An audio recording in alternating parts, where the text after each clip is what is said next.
Cœur au milieu de notre dureté de cœur et l'apathie envers le péché, le Saint-Esprit nous dit, repentez-vous et croyez en l'Évangile. Si vous entendez sa voix aujourd'hui, n'endurcissez pas votre cœur aujourd'hui et le jour du salut.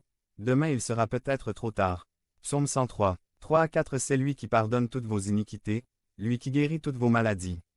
Celui qui délivre ta vie de la fausse, celui qui te couronne de faveur et de miséricorde. Psaume 103, 10 à 13. Il ne nous a pas fait selon nos iniquités, il ne nous a pas non plus rendus selon nos péchés. Parce qu'à la hauteur des cieux au-dessus de la terre, sa miséricorde est magnifiée. Devenez membre du canal et AIDEZNOUS à propager la parole de Dieu à travers le monde. Samedi 16 mars 2024. Si vous croyez en la puissance de Dieu, commentez 11. Ceux qui le craignent. Autant l'Orient est éloigné de l'Occident, autant il a éloigné de nous nos transgressions. Comme un père a compassion de ses enfants, le Seigneur a compassion de ceux qui le craignent.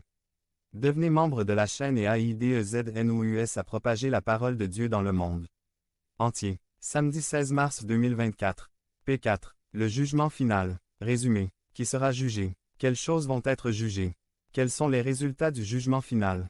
Par Josué Martinez. Le jugement dernier. Romains 28 à 2. 11. Et pourquoi devrions-nous étudier le sujet du jugement final? Parce que l'Écriture l'enseigne. Ma 10. 11 à 15. Mais quelle que soit la ville ou le village dans lequel vous entrez, cherchez qui en est digne, et restez-y jusqu'à votre départ. Et quand vous entrez dans la maison, saluez-la. Et si la maison en est digne, votre paix viendra sur elle.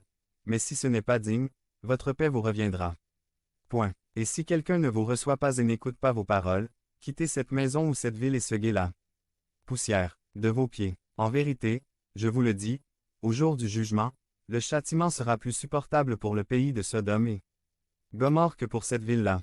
Acte 17, 31. Parce qu'il a fixé un jour où il jugera le monde avec justice, par l'homme qu'il a désigné, donnant à tout la foi en le ressuscitant des morts.